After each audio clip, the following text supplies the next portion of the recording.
Sanwo-Olu confirms 50% growth rate of Lagos State gross domestic product. Federal government seeks $500 million World Bank loan for rural roads, agriculture.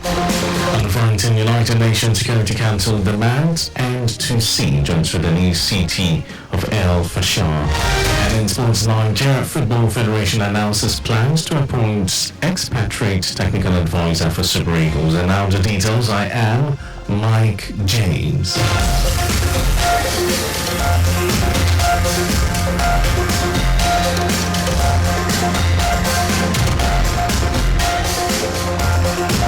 Lagos State Governor Babajide Sanwo-Olu says the gross domestic product (GDP) of Lagos in the last 5 years under his administration had risen by almost 50%, surpassing the size of the GDPs of over 40 African countries. According to Governor Sanwo-Olu, the economic prosperity recorded by Lagos State over the last 2 decades has shown the strength and potential which makes any subnational government can offer in shaping the African growth narrative. The governor who delivered the closing speech at the ongoing third Afro-Caribbean Trade and Investment Forum ACTIF 2024 in Nassau, Bahamas, addressed a large range of audience from Africa and Caribbean countries.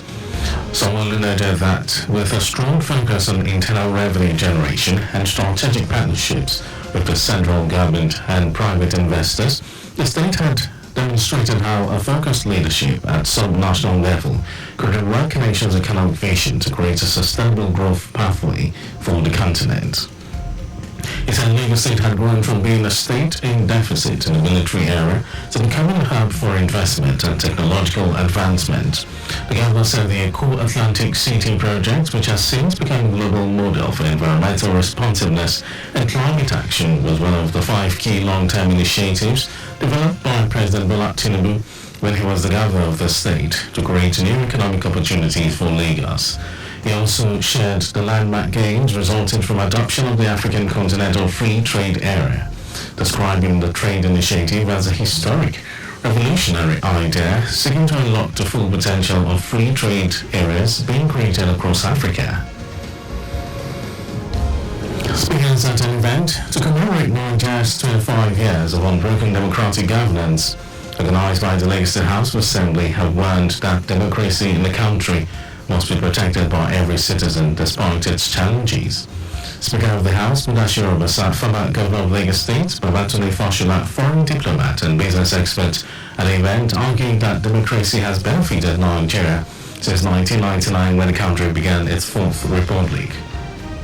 Obasa said Nigeria deserved to celebrate because in the last 25 years, the country has successfully transferred power from one administration to another upon the principles of representation, accountability and the rule of law. He noted the roles so far played by the state legislature in the scheme of Nigeria's progress to include promotion of good governance, accountability and the rule of law, as well as passage of bills that have transformed the lives of citizens. Obasa urged Nigerians to continue to support state houses of assembly to further deepen democratic values and bring governance closer to the grassroots. In his own contribution, former Governor of Lagos State, Babatunde Fashola, said 25 years of democracy has provided an opportunity for effective representation of the people as well as freedom to make laws. Fashola urged Nigerians to hold on to democracy very jealously, arguing that the federal system practice in Nigeria remains important to the country's growth. And as part of efforts to ensure smooth traffic flow across Lagos, the Lagos State Traffic Management Authority, LASMA, has sanctioned 52 commercial vehicles for operating illegal garages and parks indiscriminately around the Balini and Iyanowurun areas of the state. This operation was led by LASMA Director of Operations, Peter Bejemede, following the directives of the Special Advisor to the Governor on Transportation, Shola Giwa.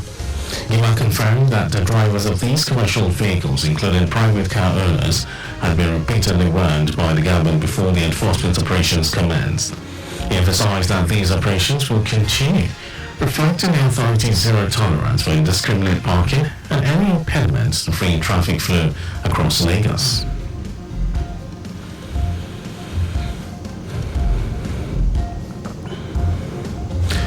Adding to the rest of the story, the federal government says it is seeking a $500 million loan from the World Bank to enhance rural road infrastructure and agricultural marketing across the federation.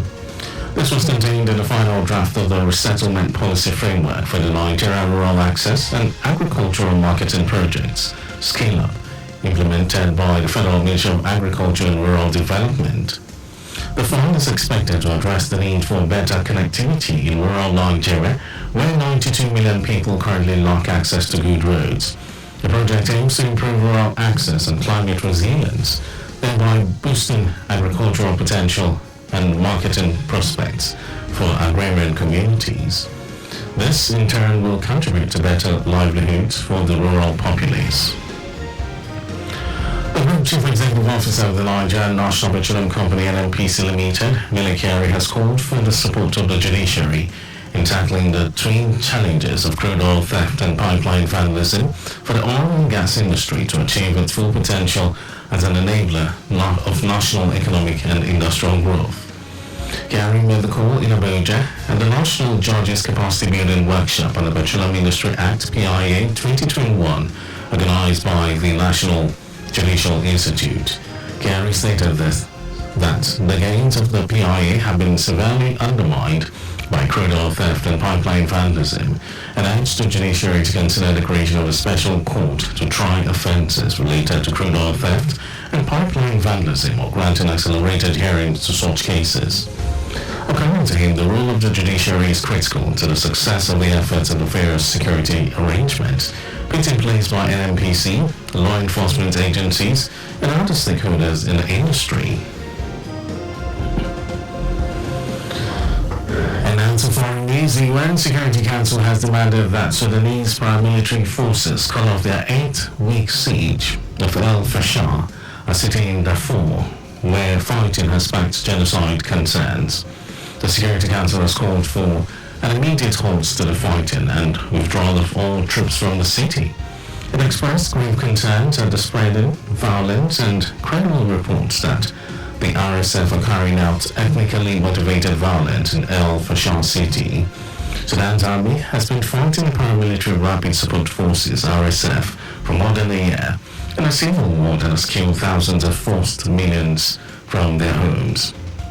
El Fasher is the last major urban center in Darfur that remains in the hands of Sudan's army. And over to sports news, the Nigeria Football Federation (NFF) has announced that it will appoint a technical advisor for the Super Eagles. The NFF took the decision during its executive committee meeting on Wednesday. The Soccer House resolved to bring in an expatriate following the Super Eagles' dismal shown in their 2026 FIFA World Cup qualifiers against South Africa and Benin Republic. The Super Eagles were held to a 1-1 draw by Bafana Bafana of South Africa at home and lost 2-1 to the Cheetahs of Benin Republic. The executive committee also apologized to Nigerians for the dismal output and subsequent poor returns of the Super Eagles and pledged to work assiduously and put necessary measures in place to ensure a better prepared squad ahead of the AFCON 2025 qualifiers in September this year and the resumption of the World Cup qualifiers in March 2025. And that was our news at 12. But just before we go, always slow down at road junctions, intersections and pedestrian crossings. You can follow us and like all our various social media platforms: Facebook, Lagos Traffic Radio 96.1 FM, X Traffic Radio 961, Instagram, Lagos Traffic Radio 961. Subscribe and watch our news and programs live on YouTube at Traffic Radio 961 and can visit our website www.trafficradio961.ng. Did you know that the Sanwo-Olu administration trained 150 small-scale business owners in digital marketing? Well, you can always get more details on the Lagos State Government website and to end the news. Here are the highlights of the major stories. Lagos State Governor Babajide Sanwo-Olu has stated that the gross domestic products (GDP) of Lagos in the last 5 years under his administration had risen by almost 50%, surpassing the size of the GDPs of over 40 African countries. The federal government said it is seeking a $500 million loan from the World Bank to enhance rural road infrastructure and agricultural marketing across the Federation. We also told you that the UN Security Council has demanded that Sudanese paramilitary forces cut off their 8-week siege of El Fasher, a city in the Darfur region where fighting has sparked genocide concerns. And in sports, the Nigeria Football Federation (NFF) has announced that it will appoint a technical advisor for the Super Eagles. And for contact with the newsroom, send a message to info@trafficradio961.ng.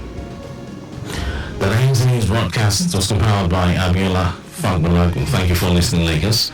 My name is Mike James. Beautiful afternoon to you. It's now time to connect with the duo of Micah Arocha and Temitope Peterside for GNI on Go.